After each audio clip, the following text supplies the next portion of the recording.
요사이 제가 이 지인들이랑 굉장히 잦은 이 대화의 레파토리가 있는데요. 다들 사표를 내고 싶어 해요. 이 회사 일이 너무 좀 힘들잖아요. 그래서 회사 그만두고 진짜 내가 이 좋아하는 일만 하면서 살고 싶다는 얘기를 많이 하는데요. 그 제가 이제 그러면 이 경제적 자유를 누리면 되지 않냐. 이 경제적 자유 얘기하면은 그거 어떻게 누릴 수 있냐고 물어봐요. 이게 뭐 한 20억 모으면 되냐, 뭐 30억 모으면 되는 거냐 이렇게 물어보는데, 너가 필요한 월 생활비가 얼마냐 그거에 따라 다르다고. 보통은 한 300만 원 얘기를 많이 하더라고요. 그럼 이게 1년이면은 3,600만 원이잖아요. 그럼 여기 곱하기 25배를 하면 된다 하면은 계산기를 막 두드려 봐요. 그럼 이게 9억 원이 나오거든요. 그러면은 9억 원을 모으면은 여기서 연 4% 이제 투자 수익을 내면은 이 수익만으로 먹고 살 수 있는 거죠. 이 수익이 딱 월 300만 원이거든요. 근데 이게 지인들이 다 이제 이 9억 원 얘기를 하면은, 와, 이거 좀 너무 힘들지 않냐, 이거 어떻게 모으냐고.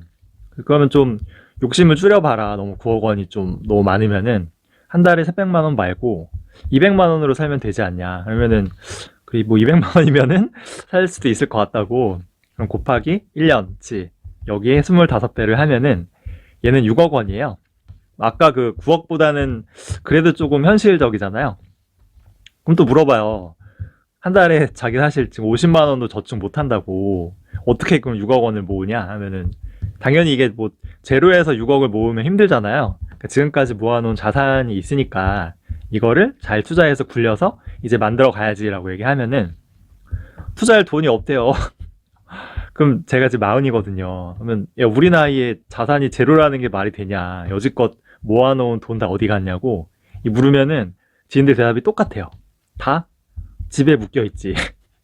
전 재산이 다 집에 가 있고요.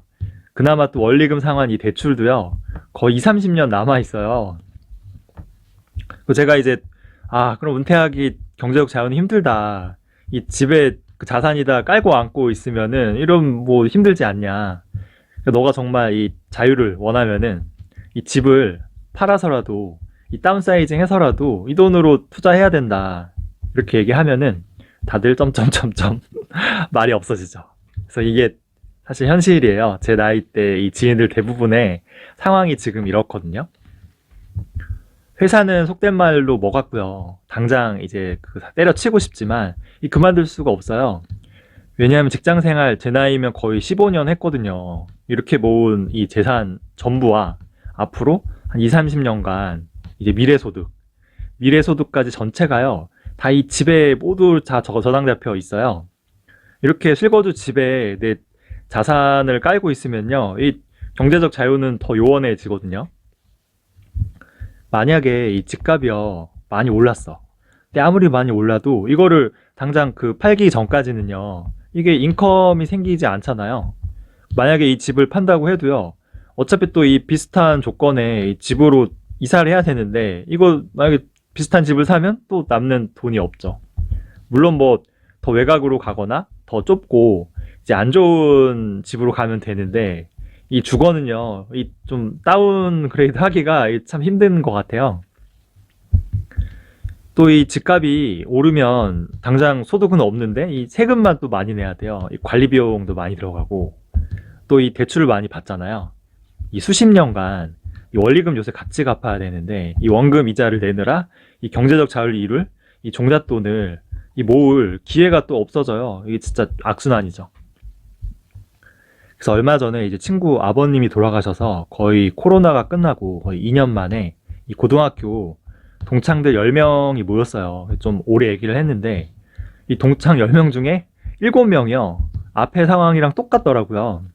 이 7명이 다들 이제 작년이나 올해 최근에 다 이제 아파트를 샀더라고요. 근데 뭐 부모님 찬스를 쓴 애들도 물론 있었지만 이 대부분은 좀 무리하게 이제 대출을 받았죠. 그래서 이 원리금으로 대출 갚는 금액이 월 200만 원이 넘는 친구도 있는 거예요. 이 담보대출은 당연히 풀로 받았고요. 여기도 모자르니까 이 신용대출도 받고요. 모아놓은 자산 다 털고 보험 깨고 뭐 퇴직연금까지 다 털고요. 심지어 이 가족이나 형제들한테 돈 빌리는 친구도 있고, 어떤 친구는 이제 부모님 사는 전세방이 있는데 여기서 또 대출 받은 돈으로 끌어와서 투자했더라고요. 다 이제 집 말고는 다른 뭐 여유 자금도 없고요. 이 원리금 계속 앞으로 갚아야 되는데 이 앞으로의 저축도 좀 쉽지 않아 보였어요. 제 친구들 뭐 똑같거든요. 한 명만 대기업이고 나머지 9명은 다 거의 중소기업인데 뭐 대출 기간은 제가 7명 다 자세히 알 수는 없지만 말하는 거 보니까 다 30년 같더라고요. 그나마 길게 해야 이게 원리금이 줄어들잖아요. 제가 지금 40살이니까 30년 뒤면은 70살인데 참 친구 한 명이 우스갯소리로 우리는 그냥 평생 그냥 빚만 갚다 가는 거라고 죽는 거라고 했는데 이게 다들 좀 멋쩍게 웃긴 했지만 이게 웃을 일이 아니잖아요. 이 고등학교 1학년 때 친구들이에요. 그때 17살이었는데 이제 곧 41살이 되죠. 이게 나이가 있다 보니까 이제 아픈 친구도 좀 있고요. 이미 10명 중에 3명이요. 혈압약을 먹고 있더라고요. 평생 먹어야 되잖아요. 그리고 다들 직장생활 스트레스가 너무 심한지 이게 머리숱이 왜 이렇게 휑해 보이는지 모르겠어요. 대학교 졸업하고 저희가 거의 15년 동안 열심히 직장 생활했죠. 진짜 청춘을 바쳤는데 남은 거는 이제 조금씩 나이 들어서 이제 문제가 슬슬 생기기 시작하는 이 몸이랑 그리고 휑한 이제 머리숱이랑 남은 거는 이제 30년 대출 남은 이 아파트 한 채 뿐이라니 참 우리 인생이 진짜 좀 허무하다라는 생각이 들었어요. 사람마다 저마다의 인생관이 있고요. 가치관이 있죠. 그래서 뭐 좋은 아파트에 살면서 이제 이런 것들을 위해서 내 인생을 좀 올인해도 좋을 만큼 이런 게 중요한 사람도 있잖아요. 저야 뭐 경제적 자유를 꿈꾸지만 이 직장 생활에 또 삶의 의미를 또 가지고요. 이런 회사에 또 인정받고 오래오래 이제 일하는 거를 좋아하는 사람이 있을 수도 있죠. 근데 그날 모인 친구들은 이런 친구는 아니었거든요. 다들 회사 욕 엄청 하면서 이제 언제 때려칠지 뭐 그런 고민만 하고 있죠.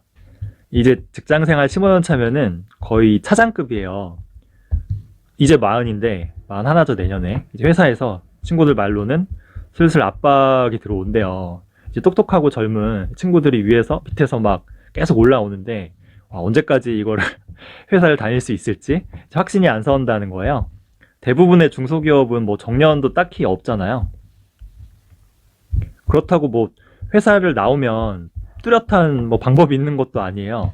한 명은 실제로 회사를 나왔는데 이게 뭐 답이 없잖아요. 결국 동생이랑 만두가게를 차렸는데 이게 코로나 터지고요. 뭐 너무 힘들어졌죠. 회사가 전쟁터면 이 밖은 지옥이라는 얘기가 사실일 수도 있어요. 친구들 7명이 최근에 이제 무리하게 이렇게 아파트를 연끌할 수밖에 없었던 가장 큰 이유는요. 얘네들의 삶의 가치가 정말 좋은 아파트가 최우선이라서도 아니고요. 그렇다고 뭐 직장 생활을 너무 좋아하고 사랑해서 절대 아니죠. 가장 큰 이유는 다시는 이 집을 살 이제 기회가 없을 것 같다는, 그리고 이 부동산 가격이 오르는 거를 도저히 월급만으로는 따라잡을 수 없다는 이 공포심 때문이 클 거예요. 이걸 포모라고 하죠. 불과 몇 년 전만 해도요, 저희 친구들, 동창들이 모이면은 이 부동산 얘기 가끔 했어요. 그러면은 이 기성세대요, 욕을 엄청 많이 했거든요. 왜냐하면 너무 부동산 가격이 집값이 비싸서 이 결혼하기가 사실 힘든 거예요, 저희가. 그래서 집값이 비싸다는 욕을 많이 했는데 지금 몇 년 사이에 이 대다수의 친구들은 절대로 집값이 떨어지면 안 되는 그런 처지가 돼버렸죠. 다 연끌했잖아요. 그렇게 우리가 그렇게 욕했던 이제 기성세대가 저희도 돼가는 거예요, 같아요, 이렇게. 우리 인생은요, 너무 짧아요. 그리고 그 인생의 진짜 그 좋은 시절이라고 하죠. 이거는 더 짧거든요. 근데 우리의 이 소중한 인생을 저는 이 아파트 한 채에 올인하는 건 좀 너무 아까운 것 같아요.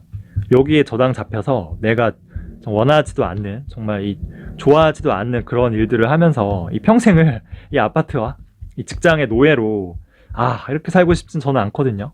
저는 제 삶과 소중한 이 시간을 온전히 저를 위해서 좀 잘 향유하고 싶은 생각이 강해요. 제가 뭐 아직은 경제적 자유를 누릴 자본이 좀 부족하죠. 하지만 이 3, 4년 좀만 더 열심히 해서 정말 저는 목표는 소박하거든요. 이 소박한 목표를 이루면은 저는 지금 여자친구랑 이제 1년간 이제 세계 여행을 할 거예요.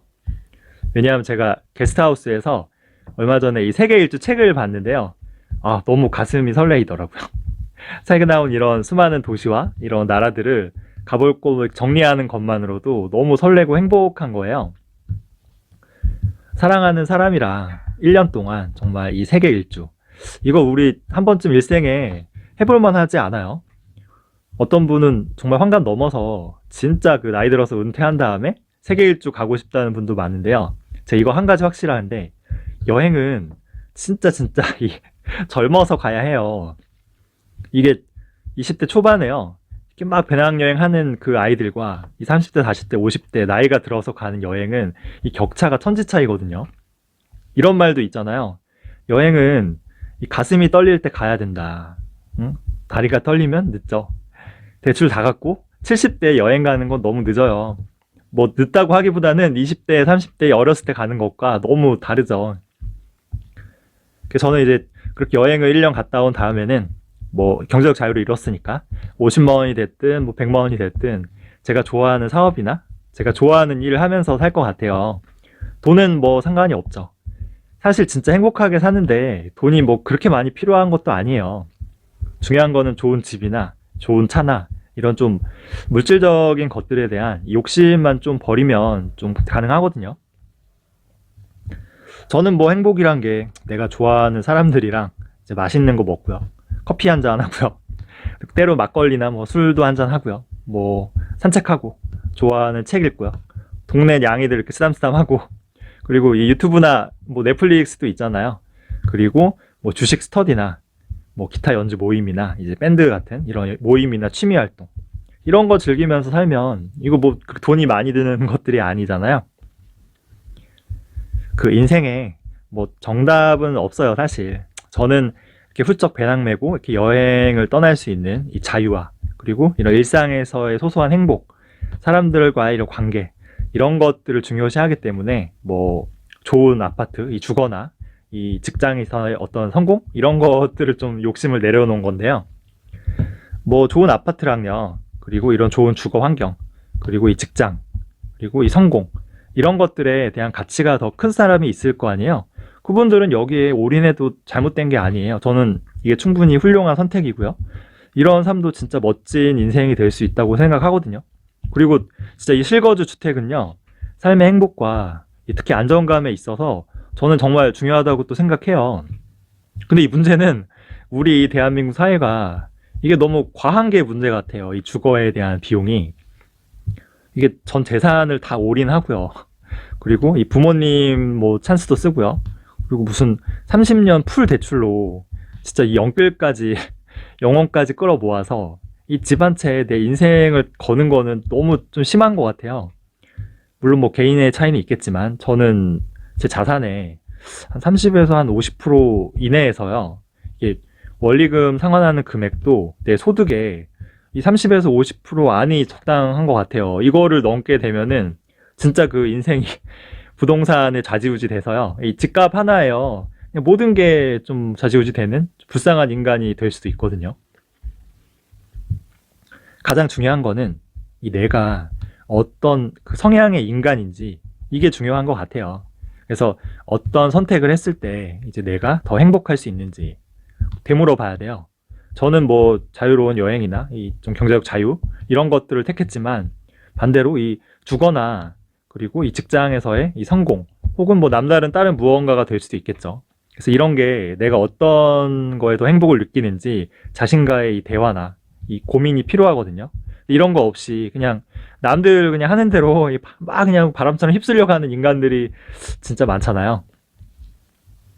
저는 먼 훗날 이 죽는 순간을 한번 상상해 봤으면 좋겠어요. 이 딱 죽는 순간에 아, 내가 젊었을 때 이 아파트 영끌에서 이 사지 못한 거를 후회할지 아니면은 이 집 한 채에 올인하느라 뭐 세계 여행이나 정말 내가 하고 싶었던 이 수많은 것들을 하지 못했던 거를 이 후회할지 한번 생각해 보는 것도 좋은 것 같아요.